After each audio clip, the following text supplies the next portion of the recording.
Explain this to me. How does a cat survive 3 shipwrecks? No, seriously, this actually happened. Back in World War II, there was a cat named Sam. One day, the ship he was living on got hit and sank.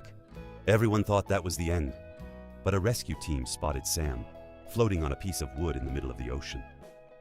So they saved him and put him on another ship. Guess what happened next? Yep, that ship sank too. Somehow, Sam survived again. At this point, you'd think, maybe keep this cat away from ships.